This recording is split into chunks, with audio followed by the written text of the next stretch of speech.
Olá, boa noite. Opa, minha convidada especial já chegou pontualmente.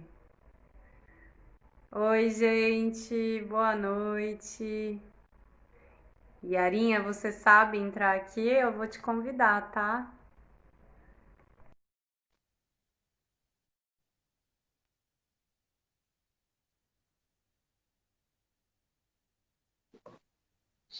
Oi, Tá. Yarinha! Querida, como você tá? Tudo bem, você? Que lindo esses girassóis aí atrás! Não, amanhã a Iluminação completa 5 anos. Mas vocês Então estão já. fazendo como? Online? Aham, já desde.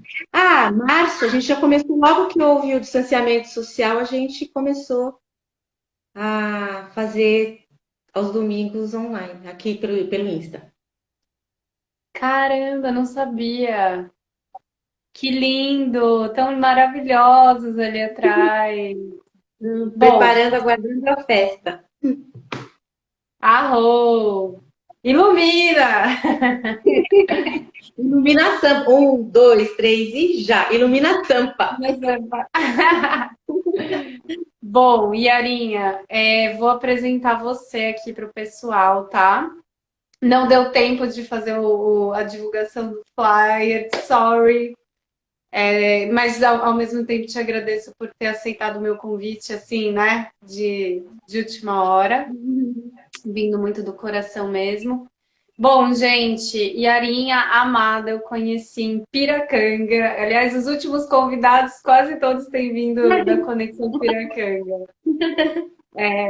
E a gente se conheceu em 2014, eu acho.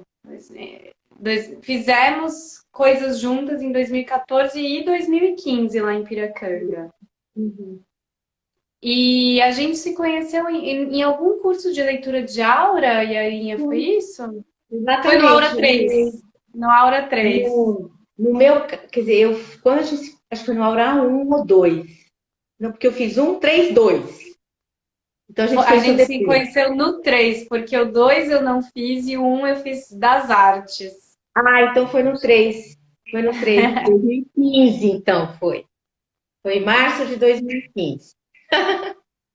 Vou dar um oi aqui para o pessoal que está chegando. Oi, Lilian. Oi, gente. Sejam bem-vindos. E aí, então, eu e a Yara, a gente se conheceu lá em Piracanga, que é uma comunidade no sul da Bahia, holística. Estávamos lá nos buscando, né, Yarinha? Buscando nos lapidarmos aí no autoconhecimento e tal. E depois, quando eu voltei de Piracanga, eu morei, né, numa comunidade que eu nem sei se existe mais, chamada Dedo Verde. Existe. E que está, né, em transformação sempre, como Piracanga, como a vida. Uhum. E eu tive um contato mais profundo com a Yara através dessa comunidade, né? E através da prática das danças circulares sagradas, que é o que basicamente me levou para essa comunidade e Uhum. nos conectou de certa forma, né, Yara? E Sim. assim, fizemos vários projetos sociais juntas, fizemos mutirões lá, né, com os Guerreiros Sem Armas. Esse projeto que esses girassóis que estão atrás da Yara, que é o Ilumina Sampa, que é um projeto de integrar, de levar, né, a arte, as danças circulares sagradas, a música ocupando os espaços públicos, no caso do Ilumina Sampa em São Paulo, né? E depois, além de tudo isso, Yara virou minha vizinha de rua, porque no tamanho da cidade de São Paulo, eu acabei, quando saí da comunidade, eu aluguei um apartamento que era na rua do apartamento que a Yara morava. Enfim, para além de tudo isso da minha apresentação pessoal, Yarinha, você gostaria de se apresentar? Algo de você para você mesma, para o pessoal? Eu acho que a Quem gente é pode. você, Yara? Bom, tá bom, vou começar. Eu vou falar. Acho que na conversa vai fugir muito de mim, obviamente, porque acho que o tema vai ser esse mesmo, conteúdo do tema, na verdade. Mas eu vou falar daqui de um tempo para cá. Eu sou mãe de uma filha, de um filho. Na ordem é um filho e uma filha. O filho já com 30 anos, o Arthur, a Clarissa com 28. E Minha formação é em pedagogia, atuo nessa área, já fui professora de educação especial durante muitos anos, e atualmente eu trabalho na área de gestão escolar, que é trabalhar na formação da equipe técnica da Secretaria de Educação e da equipe de diretores e coordenadores de escola. Tenho a dança como uma das minhas. A dança sempre foi uma coisa do paralelo. Em alguns momentos da vida eu ficava na dúvida, na fase inicial, hein? Quando você está na faculdade, você fala, meu Deus, larga a faculdade e vem para dança. Mas eu tinha um compromisso com a educação, eu sempre. Muito cedo eu decidi que eu queria ser professora, eu sabia, queria ser professora de surdos, tinha tudo muito claro, definido assim. E a dança no paralelo, e o canto também. Então eu Yara é dancei durante pisciana, tá, gente? Pisciana. Dancei muitos anos, coordenei grupos de dança com pessoas com deficiência nas escolas que eu trabalhei, e cantei em coral, cantei 10 anos em coral da PUC, então a música é uma coisa que está sempre muito presente. Venho de uma família de artistas não profissionais, mas em casa todo mundo tocava um instrumento, enfim, é um pouquinho disso, mas acho que no decorrer a gente vai. Eu vou também me apresentando no decorrer da conversa, e quem quiser também pode perguntar, fica à vontade. Arro.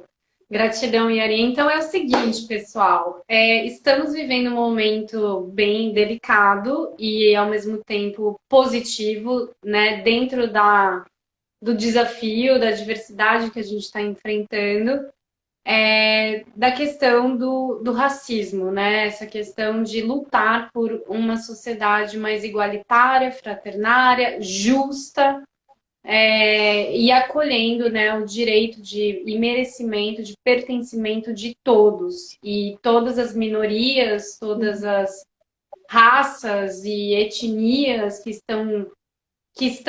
foram muito desvalorizadas, desconsideradas, desumanizadas e continuam sendo até nos dias atuais, estão reclamando, né, no sentido mais literal e puro da palavra, né, de clamar, estão reclamando os seus direitos como seres humanos habitantes do planeta Terra. Então teve todo esse clamor, na verdade, esse estouro, né, da manada essa semana, né, até fazendo um link aqui com a música do Rei do Gado, né, que a gente é uma massa que fica não pensante, né? Uma massa que fica reproduzindo sem pensar e controlada pelo medo, pelo controle, pelo poder distorcido do patriarcado e tal. E aí, nessa história toda, no dia do Blackout Tuesday, eu, particularmente, né, aderi ao movimento e realmente usei o tempo de não postar o meu trabalho para, né, refletir sobre eu ter aderido ao movimento e refletir na minha vida. Então, sem muitas delongas, o que aconteceu foi que eu cheguei num diálogo particular comigo mesma de tipo, meu, eu já sei que eu não sou mais racista, né? Porque eu venho de uma família da minha linhagem materna muito racista, muito racista. E é importante também dizer assim, o racista do preto, né? Porque racista pode ser de várias raças, mas a gente está falando aqui do racismo preto. Então, a minha família da linhagem materna é racista preta. Se tiver de outros, eu nunca tive contato. Esse era o mais estrutural, né? Tem o racismo estrutural, tem o cultural. Então, eu venho com toda essa bagagem, essa herança. Foram muitos anos me desconstruindo para expandir o meu olhar, a minha consciência e quebrar a crença, quebrar o padrão e incluir, gerar inclusão e não separação e exclusão, né? E aí no Blackout Tuesday, Yarinha, né? Eu até te mandei mensagens no WhatsApp. No dia seguinte, quando me veio essa voz assim, cara, mas eu não sou racista. Tipo, eu já sei que eu já me desconstruí. E aí eu falei, veio uma voz assim, vai ver nas pessoas que você está conectada no seu Instagram. Quantas são pretas? Aí eu, né, fui lá ver. Aí quando eu vi, cara, eu falei, que mané não é racista, mas o caramba, esse discurso faliu na prática, né? Porque da minha lista de pessoas que eu sigo no Instagram, de pessoas pretas tem o quê? 10, 20, né? Eu nem sei, eu acho que eu sigo 500 pessoas, eu não sigo muitas pessoas no Instagram. Mas assim, não estava equilibrada a balança, né? Aí eu mandei uma mensagem pra Yarinha, né? Falei, Yarinha, meu, deixa eu te falar, cara, olha, esse Blackout Tuesday me fez refletir, compartilhei tudo isso que eu tô falando com vocês com ela. E no fim, né, da conversa, eu falei, cara, Yarinha, a gente precisa falar sobre isso para mais gente, né? Esse bate-papo que a gente está tendo precisa chegar em mais pessoas, né? E a Yara muito generosamente aceitou, dentro da sua agenda lotada, de estar com a gente aqui hoje no sábado, de última hora também, né? Sem muito planejamento. Então, basicamente, essa é a intenção do nosso encontro hoje, né? A gente falar sobre esse tema que está em voga, esse tema de olhar para dentro e refletir: será que eu realmente não sou racista? Ou, se eu identifiquei que eu, sei lá, numa escala de 0 a 10, eu sou racista nível 10, considerando 10 super racista, ou 9, ou 8, ou 7, ou 6, então, assim, em algum lugar eu preciso melhorar. Em algum lugar eu preciso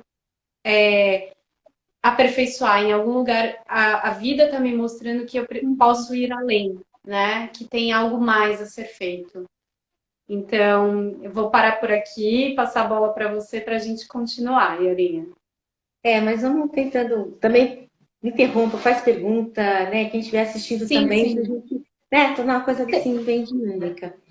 Eu vou falar Sim, um sim. pouquinho do lugar que eu vou falar, tá? Porque não dá para a É, gente dizer que também assim é um comportamento racista você considerar que todos os negros falam a mesma língua, a mesma linguagem, que eles vêm do mesmo ambiente, que é uma sabe, quando você se refere a qualquer preto, preto, ou vou usar até também o termo negro, que é um termo que também circula bastante, e tem muita gente não negra que tem dúvidas se eu devo falar preto ou negro, o que é menos ofensivo, né? Então também de achar que é uma cultura homogênea, que isso quer dizer, todo negro, todo preto, todo, enfim, é uma cultura homogênea. Então, toda pessoa que vier falar vai falar do mesmo lugar. Então, o meu lugar de fala é um lugar de fala de uma mulher preta, de 58 anos, que cresceu, quer dizer, nasceu, cresceu, viveu a vida toda na classe média, entre classe média.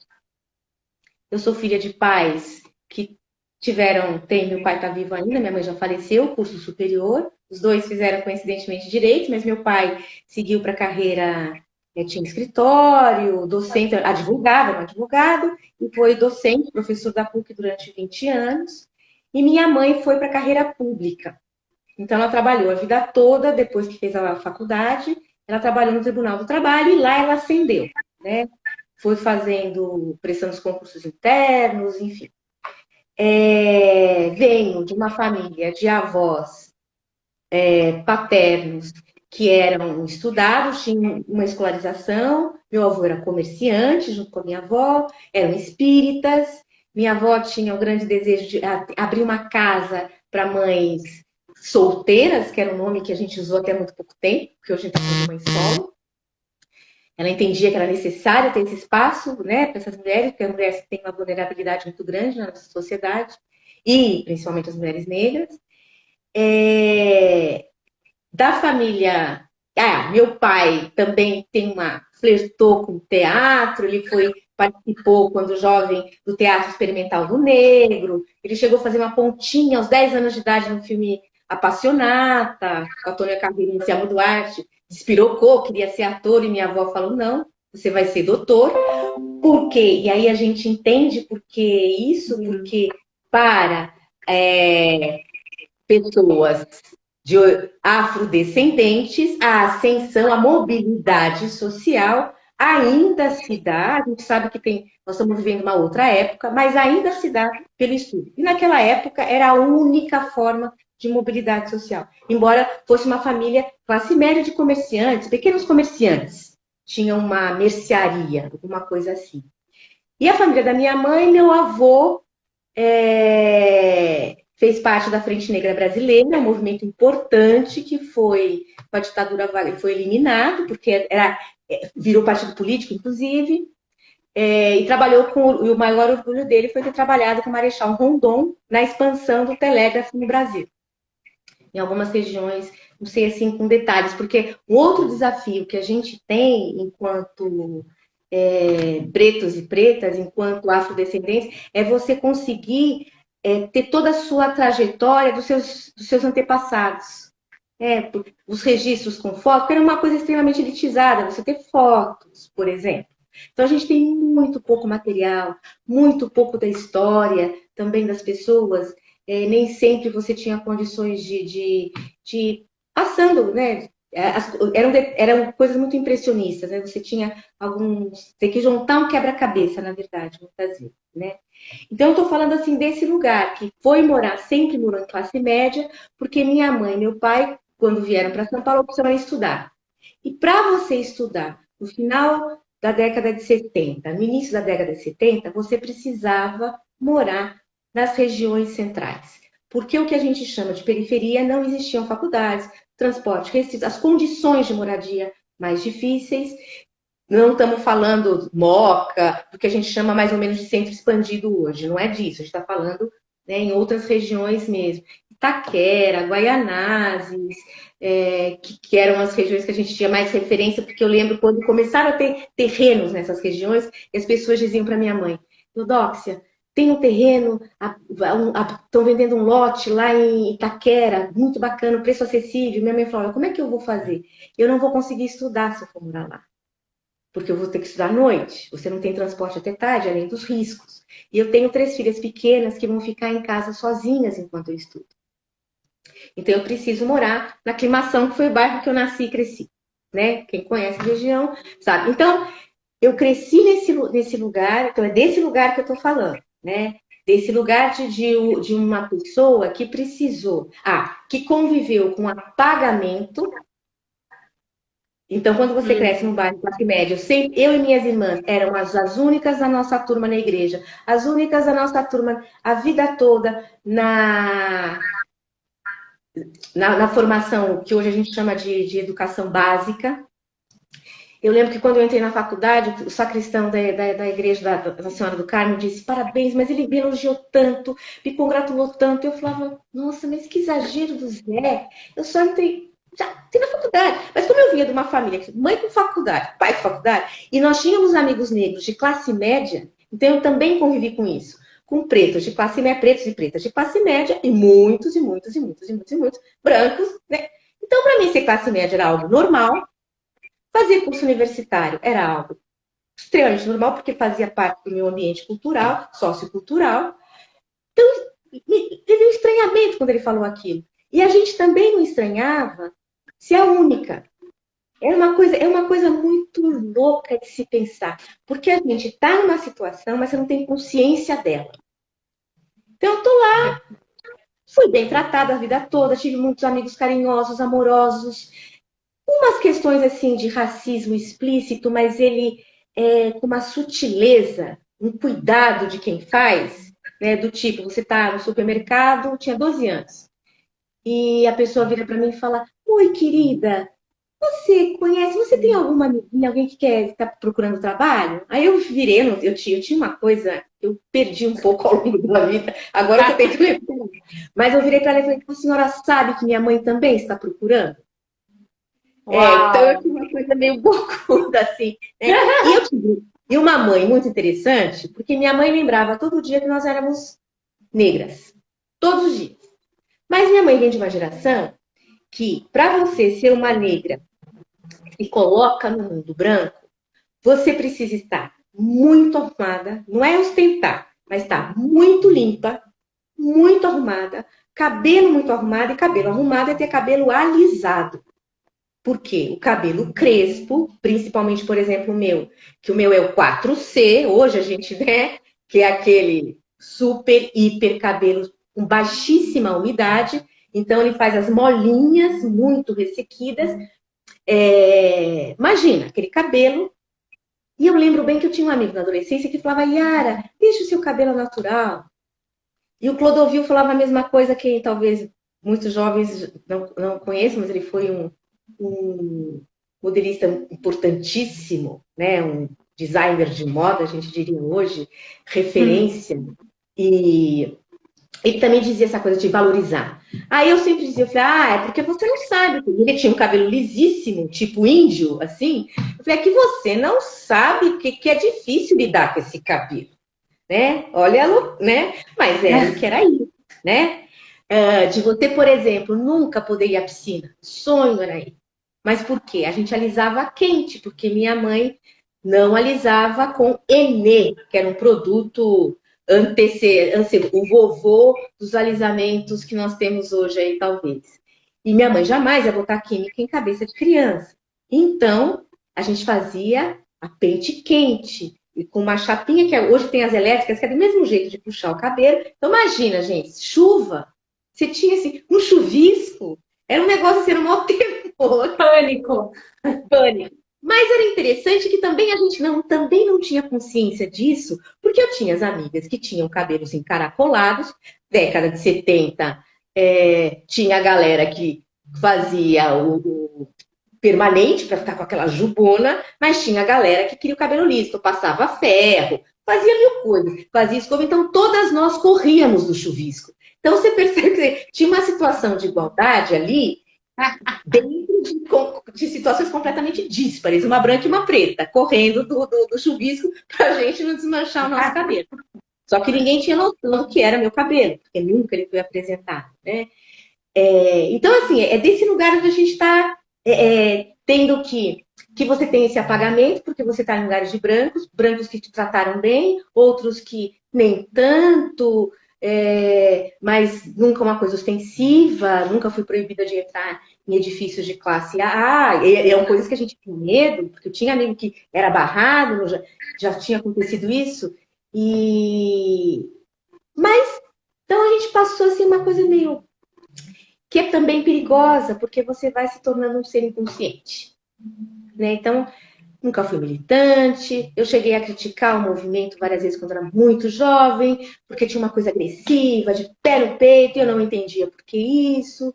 Aos 15 anos, eu vim de uma casa que tinha biblioteca, e uma biblioteca muito diversificada. Então, você tinha livro de psicologia, você tinha antropologia, você tinha sociologia. O tema que você quisesse tinha uma ou duas obras ali representadas, alguma coisa assim. E eu lembro que aos 15 anos eu li Gandhi. E de alguém que flertava com a ditadura, eu achava, imagina, 14 anos, você fala, nossa, guerrilheiro. Você não estava nem entendendo o que era isso, mas você tinha, sei lá. Eu virei uma pacifista sem entender exatamente o que era isso, né? Porque a gente entende de fora, né? Não de dentro para fora, mas uma coisa que vem externa, mas eu me identifiquei com isso, né? Então, você imagina, católica também, que participava do movimento da igreja, do grupo de jovens, quer dizer, num contexto totalmente branco. Se eu não sou a única, era eu e minhas irmãs. Então, se éramos 13, é porque minhas irmãs estavam juntas. Se não, nós éramos as únicas, cada um no seu espaço. Embora se percebendo negra, você estuda numa escola que ensina a história totalmente errada, e eu nem lembro o que eu aprendi sobre a escravidão. A gente sabe que é uma distorção total, mas eu nem lembro de ficar incomodada, de ver, não tenho memória disso, de ver, porque os negros escravizados só são tratados como negros escravizados, escravos. Não são nem negros escravizados, pessoas escravizadas. São os escravos, é uma categoria, né, de pessoa. De pessoa não, de coisa, porque eles foram coisificados, objetificados. Uhum. Então é desse lugar também. Então não tem nem memória, eu não sei nem qual era. Eu lidava com tanta contradição, nós negros ligamos o tempo todo com isso, porque você estuda na perspectiva da branca europeia, o ideal europeu, que é a valorização que nós temos. Nossa, ele é descendente de italiano. A gente fala, eu sou brasileiro, descendente de italiano, eu sou descendente de holandês, eu sou descendente de um monte de coisa. Português. Né? Português, espanhol, menos que você tem descendência, e muita gente tem, né? Uma avó, um bisavô, às vezes, um tataravô, mas isso fica mais. E quando até fala com certo orgulho, normalmente são pessoas muito brancas Que também, só para dizer, olha, eu também entendo o seu lugar, eu também me identifico com você, porque eu tenho um tataravô negro, Mas né? Eu não, tenho um olha bisavô que negro. importante essa frase, assim, que mas não com orgulho, né? Mas não com orgulho, não com orgulho de dizer. E sim, tipo, só para dizer, ah, tá, eu sei o que você passou, eu sei porque eu também tenho. Mas sabe que às vezes eu já vi gente que já acho que tentou dizer com certo orgulho para criar uma. Que eu até entendo, porque às vezes é constrangedor também uma pessoa que vai identificando, porque dizer assim, eu não sou racista, a gente tem que entender que a gente está numa sociedade estruturalmente racista. Então, todos somos racistas. E é doloroso ainda quando você também negro, também tem um racismo, também se coloca nesse lugar em determinados momentos da sua vida, né? Porque você não está livre disso, você está rodeado de situações onde identificar o preto é identificar com o bandido, é identificar, né, com o agressor, é identificar. Então, se você está andando sozinha na rua e vem uma pessoa, como já aconteceu comigo, está às 2 horas da manhã na Paulista, no ponto de ônibus, e vira um rapaz e eu ficar com medo. E ele só veio me pedir uma informação. Aonde era o museu, onde era o MASP. Falei, que horrível.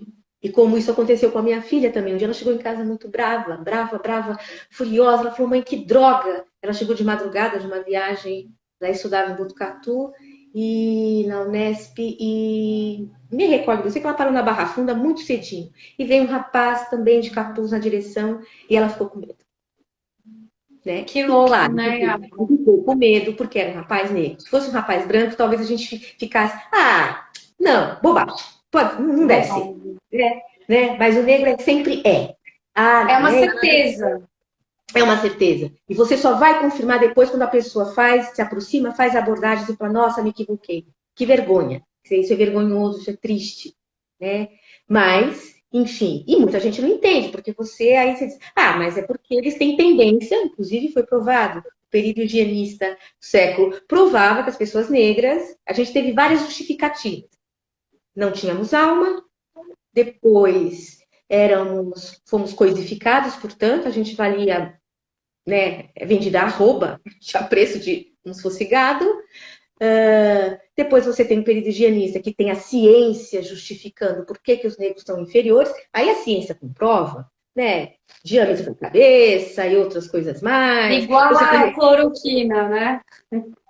Aí você tem o mito de não né? Afinal, a gente é uma classe inferior mesmo, por isso que somos pretos, né? Porque a referência à luz, a referência da beleza, da pureza, é o branco. Então, tudo relacionado ao preto, ao negro, é sujo, né? E menções absurdas, tinha um ditado que se dizia, quando o negro não, muita gente conhece, não faz na entrada, ele vai fazer na saída, né? E é tratado sempre nesse lugar, né? Nesse Nossa, lugar. tem muitas no nosso vocabulário.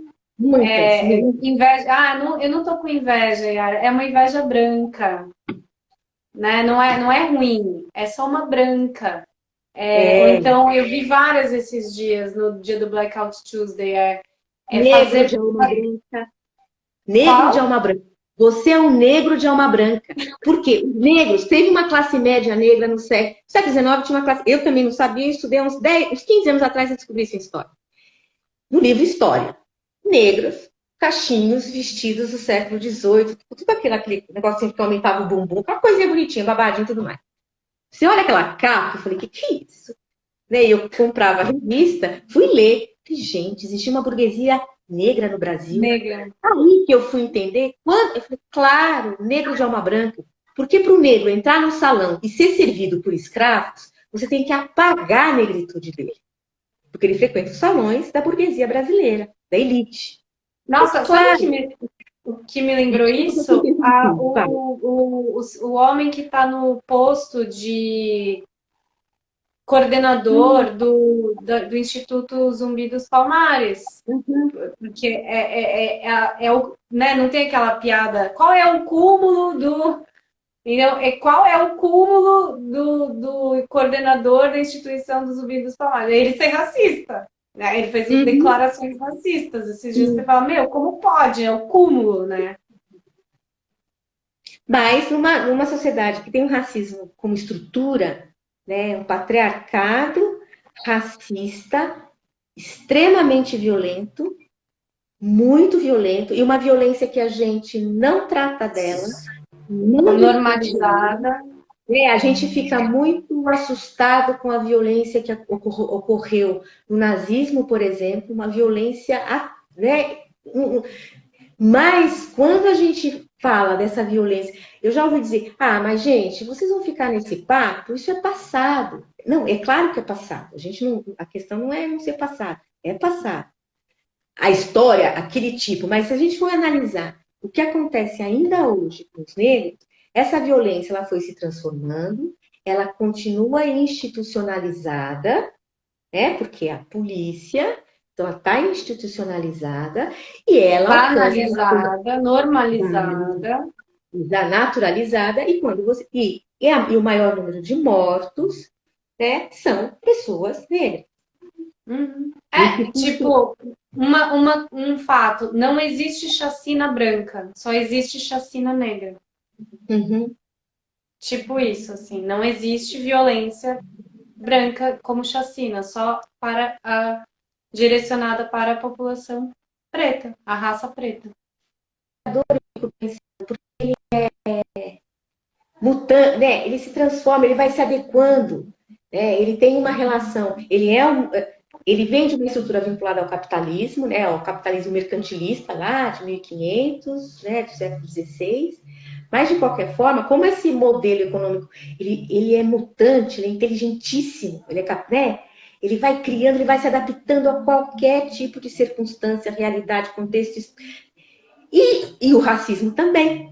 Ele vai também se adequando, vai se atualizando para poder estar presente, sobreviver enquanto um modelo de desigualdade, porque ele criou, né? Acabou criando, criou a desigualdade, porque a gente vai ver as estatísticas, sempre que você vai ver o número de quem tem menos acesso a tudo que de Tudo. acumulado, tudo, a maior número de pessoas são negras. É claro que tem pobres brancos, mas a maior parte das pessoas são negras, porque foram os excluídos de todo o acesso à educação, a saneamento básico, à moradia adequada, a tudo que é direito, né? A tudo que é necessário para você ter uma vida digna, foi excluído. Conseguiram com muita luta e com muito trabalho, com muito esforço, sempre, sempre. E a gente cresce ouvindo isso, né? Eu sou dessa geração. Com Eu muito sinto uma... mérito, né? Com muito mérito próprio. Sim, mas e que também é perigoso, porque quando você fura, por exemplo, eu não vou dizer assim, claro que eu fiz esforço, mas eu fiz o mesmo esforço que você fez, Bia. Eu tenho consciência disso, né? Tudo bem, Para a gente é um mérito privilegiado. A gente sim, porque parte de um sim, privilégio. exatamente, mesmo eu como negra, claro, tinha algumas situações de racismo, aparecia várias, mas, gente, a gente partiu do privilégio. Minha mãe brincava. Quando eu fui criança, eu tinha um cobertor. Agora, vocês já têm dois. Então, ela sempre brincava. Então, assim, dizer, então, assim, é função, né, dos pais, de quem vem antes, garantir a melhoria da qualidade. E eu, né, e o pai do Arthur e da Clarissa, conseguimos oferecer para eles muito, muito mais, né? Foram privilegiadíssimos mesmo, né, nesse acesso a tudo que houve de bom, de melhor, boas escolas e tudo mais, e oportunidades, lazer, brinquedos, enfim, acesso a tudo que, né, uma criança precisa ter para que é bom para que elas tenham para ter um bom desenvolvimento. Cuidado, carinho, enfim, uma série de coisas importantes para isso. Então, já deram mais um salto em relação à minha família, assim, de origem, digamos assim, falando, né? E Aninha, antes da gente continuar, eu queria te fazer uma pergunta. Isso, Por faz. você ter vindo desse lugar dentro da raça preta, privilegiado de classe média alta paulistana, classe média paulistana, Você e viu quase. já vindo de um lugar de uma família preta com um estudo universitário, né? Já é de um outro lugar. Uhum. Se dentro da se dentro do seu convívio com outros seres humanos, pessoas da raça preta, se você sentiu que você tinha o racismo por você ter vindo desse lugar, se alguma pessoa da raça preta que não teve acesso à mesma estudo acadêmico que você, ou condições financeiras que os seus pais te proveram, se você sentiu esse gap, né? Esse buraco entre você e outros, como que foi para você? Porque eu tô entendendo, né, e visionando que você era um peixe fora d'água no ambiente que você estava inserida, e ao mesmo tempo você também deveria ser um peixe fora d'água dentro dos seus, digamos, vai, Sim, né? Entende? Sem racismo nenhum aqui, mas sim, mas é dentro errado, do. né? É, Porque para o ambiente branco onde eu vivia, que eu era a única em muitas situações, no máximo duas, né? Nunca foi, porque eu sou de uma geração em que a inclusão social ela não era um dado, quer dizer, o caminho era a escola, você tinha que estudar, fazer curso superior, era esse caminho. Como eu já vim com uma família aqui, né? Minha mãe estudou um pouquinho depois, mas meu pai, eu ainda era criança. Enfim, mas eu cresci num ambiente que já tinha, então já tinha um upgrade, digamos, né? Você já começa de um outro patamar, não tenha dúvida nenhuma, né? Não precisei trabalhar na infância para sobreviver como minha mãe precisou trabalhar, né? exatamente. Então, parte, não, eu só estudei, a gente foi trabalhar assim, eu fui trabalhar quando eu tinha 18, quando eu estava quase 18 anos, minhas irmãs foram se auxiliar do nosso dentista, a gente tinha um dentista. Então, quer dizer, de que lugar, né? Nós estamos falando, De que lugar? né? E aí, assim, essa pergunta que você faz é sempre um estranhamento. Porque, como eu estava dizendo, como você tem um apagamento, você sabe que você é negra, mas eu não entendia, vivendo no bairro classe média, o que implicava, que implicações eram essas? Políticas, sociais. Tudo bem, você é É, uma jovem, né? A dimensão de tudo isso eu não tinha. Eu fui ter que essa você dimensão. estava falando que para você era até estranho, você estranhava a raiva que as pessoas tinham, né? Que raiva, porque da onde está vindo essa raiva dos movimentos, né? Sim, e você também não entende quando você é alvo do racismo. Quando alguém quer dizer, eu sabia que existia, minha mãe sempre nos contou isso. Mas, ao Mas mesmo estava tempo, distante. olha, é uma coisa que é muito difícil de alguém, né, você entender o que é isso. Você viver nesse ambiente que você não consegue interpretar. Você fala, nossa, mas poxa, eu sou uma pessoa bacana, querida. Você não associa, você sabe que tem um racismo, mas você não consegue associar exatamente a isso porque é incompreensível.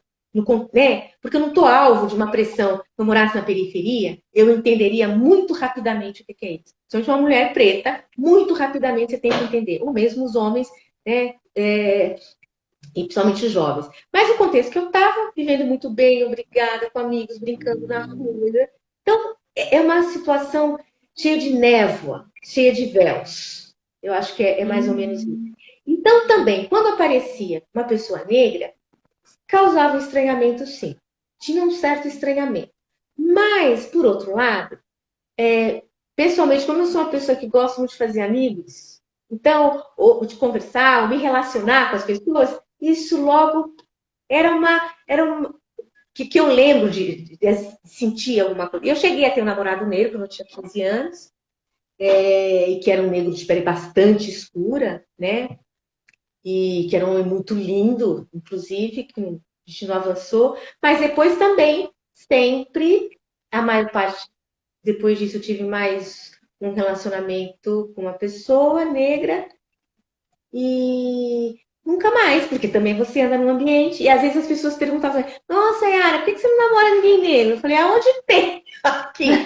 Até porque a gente precisa ver assim, que a ascensão da mulher negra, quando assim você consegue estudar, porque quando você rompeu a barreira da pobreza e, e escapou de ser empregada doméstica, e você conseguiu estudar, então a gente começa, aí você começa a ver que depois que você conseguiu vencer, ultrapassar, eu mesma fui professora universitária em faculdade de pedagogia, e eu tinha algumas alunas, tinha alunas negras que eram empregadas domésticas, com sonho de ser professor.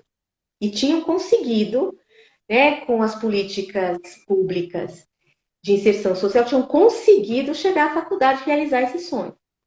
Então, as mulheres têm que furar essa barreira de virar empregada doméstica. E os meninos, os homens, sobreviver a você ir, por exemplo, morando na periferia e ir para o narcotráfico, por exemplo. Total. Conseguir ir. Nós estamos falando, além disso, de você... Narcotráfico ou pedreiro ou jogador de futebol, né? Sim, esse ainda estou falando que ainda vai virar, esse ainda consegue ser um trabalhador, né? Ainda vai ser um trabalhador, mas você tem toda a razão de ter lembrado, quer dizer, tudo pode ser, né? Enfim, ter uma atividade remunerada, um trabalhador. Mas você tem toda a razão quando você está falando isso mesmo, trazendo isso. Então você tem que furar essas barreiras dos trabalhos que não exigem curso superior, dos trabalhos que são mal remunerados, são poucos reconhecidos, desvalorizados e considerados braçais e que só pessoas desqualificadas, sem qualificação, é que vão sem com baixa escolarização ou sem escolarização. Você tem que romper todo esse estereótipo. Quando você conseguir furar essa barreira, e se alfabetizar adequadamente, ter uma escola pública que banque a equidade, que é o discurso que a gente está tendo agora, a gente está em educação, e parênteses, a pandemia escancarou as desigualdades, porque elas tiveram previsto. Você vê, mas não vê, você vê, você lê uma matéria, mas, né, enfim, e a discussão é essa. A educação precisa ser de qualidade, ela é uma educação de equidade para todos. E equidade é aprendizagem. Equidade tem que aprender. Então, você tem que organizar o ensino de maneira que ele alcance esse objetivo de aprendizagem para todos. Enfim. Então, quer dizer, quando você rompe essas barreiras, aí você vai ver, muito provavelmente você vai ver, o número de mulheres negras que romperam essa barreira é muito maior. Muito. Então, também a gente vê como a sociedade também é uma sociedade que ela tem muitas violências. Né? Embora a gente tenha muitas violências e muita violência contra a mulher, ela também, uma sociedade que é violenta contra a mulher, ela é violenta com a sociedade como um todo também. Né? Então a gente também tem muita violência com os homens. Então, para furar todas essas barreiras, você ser um sobrevivente em todos esses processos, com certeza vai fazendo como esse véu, você não convive, eu convivi, e olha que eu ainda convivi com negros intelectualizados, todos com nível superior, mas eram pessoas mais velhas que eu, muitas vezes, né? Amigos do meu pai, mas enfim, que são inspiradores, porque falar, tá, existe isso na sociedade, isso existe, né? Esse meio que eu vivo existe. Mas, de qualquer forma, é um estranhamento, sim, porque você cresce sem ter amigos. Eu não referência. Não tenho referência. Tem uma coisa, uma vez, o Chris Rock fez um filme chamado Good Hair. E eu lembro, e o filme ele faz justamente porque um dia a filha coloca uma toalha na cabeça e fica fazendo assim. Quando minha irmã me contou que ele estava fazendo esse documentário, eu falei, cara, porque a gente lembrava porque nós fazíamos isso. Então vocês vejam, você tem uma estética que é colocada para você, que é do cabelo longo, liso, etc. Você tem uma estética do tipo de comportamento, de lugares que você frequenta, de como você se veste, de como você... Né? Tudo isso passando pela a hegemonia branca europeia. Quer dizer, a norma é isso, que você inspira. Então, mesmo que você tenha um ambiente onde a educação procurou lembrá-la sempre, você passou boa parte da sua formação estrutural imersa nesse universo, absorvendo, porque uma boa fase da vida a gente absorve, né? Então, absorvendo tudo isso. Sim. E tentando entender as outras contradições todas. Internalizando, né? E incorporando crenças e padrões. Sim. Então, por exemplo, eu me achei feia durante muito. Eu não tinha noção, assim, sempre deslocada. E é interessante isso também. O sentimento de deslocamento sempre me persegue ainda. É que agora, enfim, sou mulher mais madura, a gente faz muito trabalho, né? Tô num grupo de estudos. Eu estou num grupo de estudos de Não Temas o Mal, que é um livro maravilhoso, imprescindível para qualquer ser humano. Tá? Então, assim, né? Mas a gente passa, você tem vergonha, você tenta se adequar àquele contexto, né? Então, você vai passando por um processo de embranquecimento. É isso. Então, a gente vira, claro, uma grande caricatura, num certo sentido, Digo isso porque é um esforço para você estar incluído num lugar que você jamais será incluído. É impossível ser incluído porque você vive num país com racismo estrutural, né? Mas se você aceita, você... Claro que eu estou generalizando, né? Estou generalizando, estou falando enquanto estrutura. Porque cada um de nós tem uma experiência pessoal muito positiva nos relacionamentos interraciais com amigos. Muito positiva. Mas não existe nenhuma pessoa negra, não existe, que não tenha passado por experiências muito desagradáveis e muitas vezes traumáticas também, né? Que deixaram sequelas que você vai tendo que lidar, aprender a lidar com elas ao longo da sua vida. E, e eu estava comentando um pouquinho dessa questão dos relacionamentos, né? Que a gente foi indo para várias coisas. Então, hoje eu tenho novamente um relacionamento, eu estou num relacionamento interracial. O pai dos meus filhos também era, mas ele tinha uma descendência, tinha um pouco de negro na família, índios na família, então ele tem uma pele, um tom amorenado escuro, assim, mas até parece um indiano, pelas feições, mas é muito índio e negro na família também. E esse foi muito engraçado. Quando eu comecei a estudar, porque eu saí de um lugar de uma alienação, digamos assim, de um grande véu, tinha uma compreensão, tinha Uma um bolha, entendimento, né, Yara? Uma mas eu bolha. tava... Mas aí quando você começa a ter que se deparar, eu escolhi trabalhar em escola pública, até você me perguntou, né, como é que você se relacionava com isso? Foi uma opção. Pela formação que eu tinha, pelo meu caminho que eu trilhei, eu poderia ter trabalhado numa escola particular, né? Sim.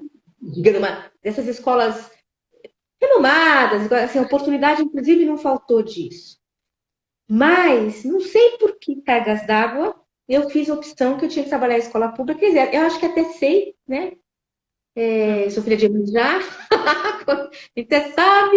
Enfim, tinha uma coisa militante também, que eu achava que tinha que transformar a escola pública, sempre fui uma pessoa que tinha uma tendência mais para o que a gente chama, né, De um ajudar, eu diria, né, uma Yara? luta De... pelos direitos, sabe? Essa coisa toda. A gente lia jornal em casa, acompanhava, conversava sobre as coisas, enfim. Então foi uma opção escola pública, sem trabalhar. E quando você chega na escola pública, você encontra, tem de tudo na escola pública.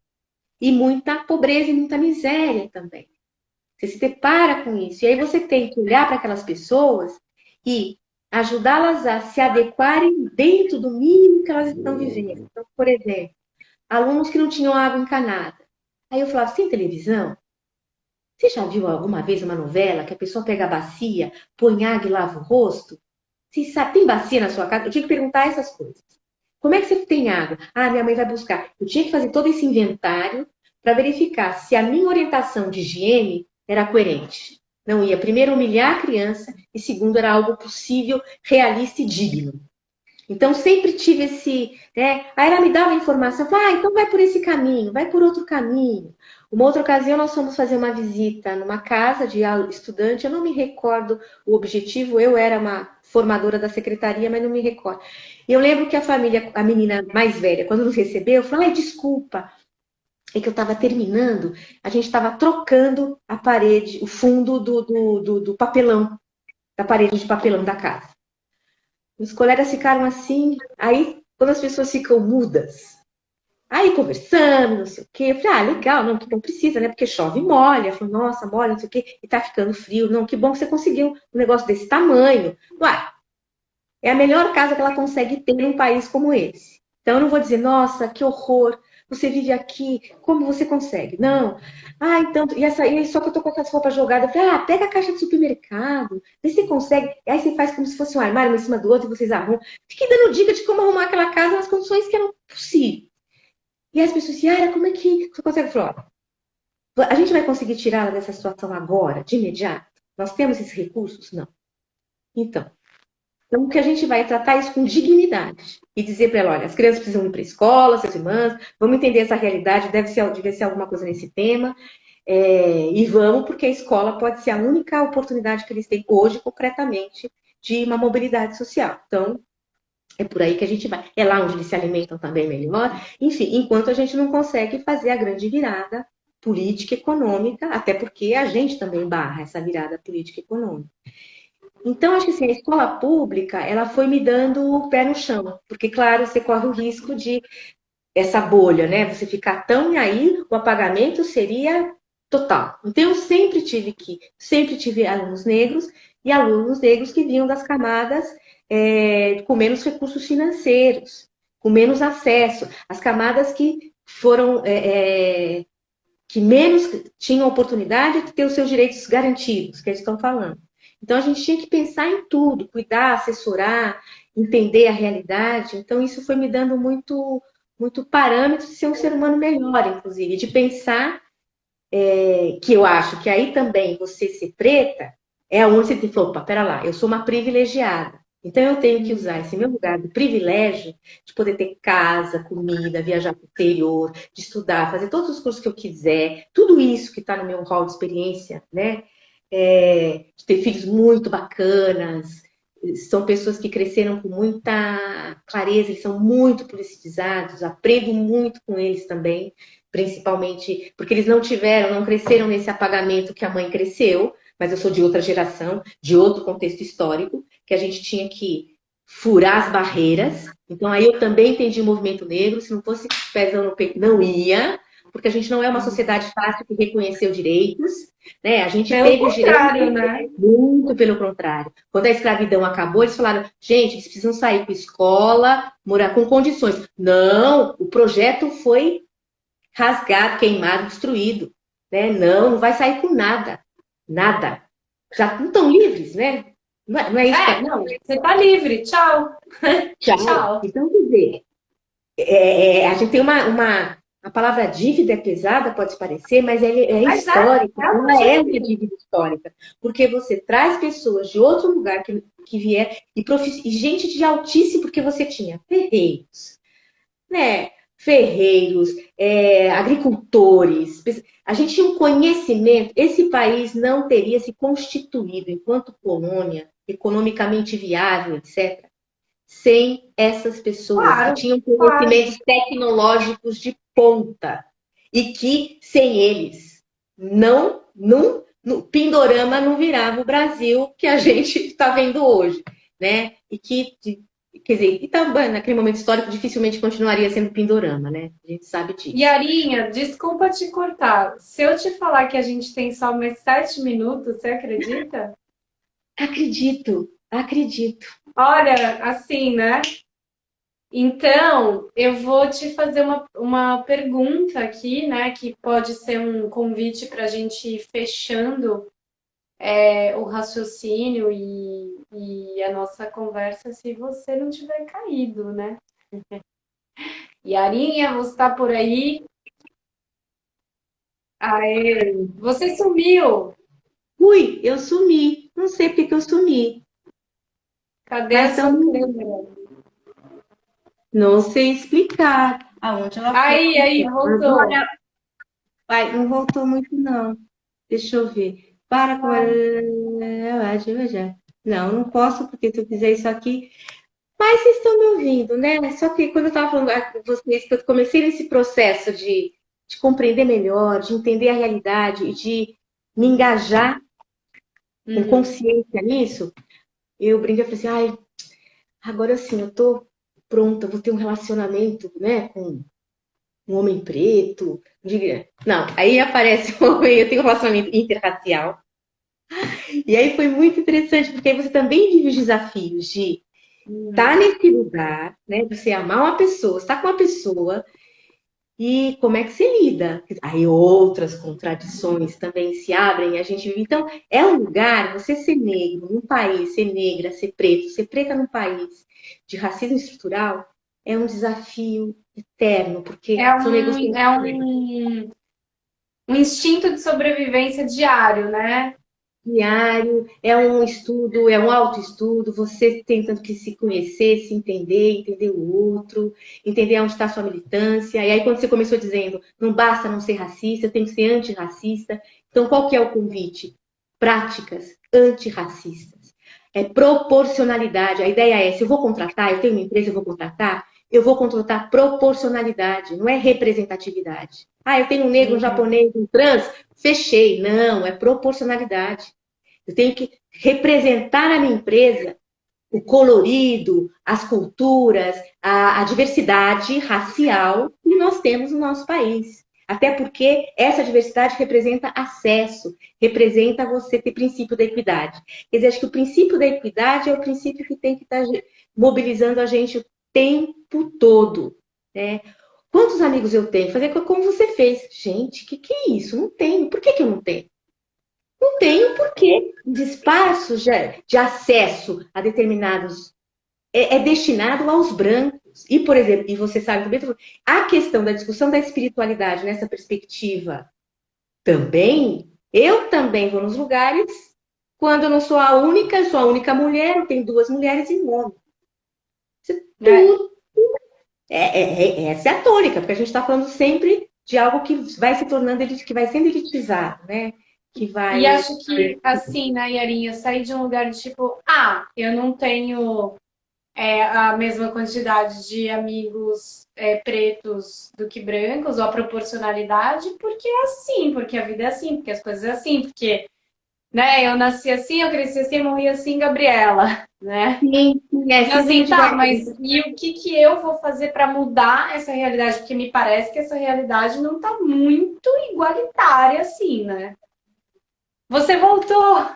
não tem, não. Agora eu prestei atenção que vi que, acho que, sei lá, encostei na Na câmera, estava câmera. virada para parede. Na câmera. E Arinha, a gente tem 3 minutinhos. Eu queria, assim, o que você acha desse movimento todo que está acontecendo agora? Assim, qual que é a sua visão sobre isso? Sobre esse movimento dessa semana, tudo isso que eclodiu?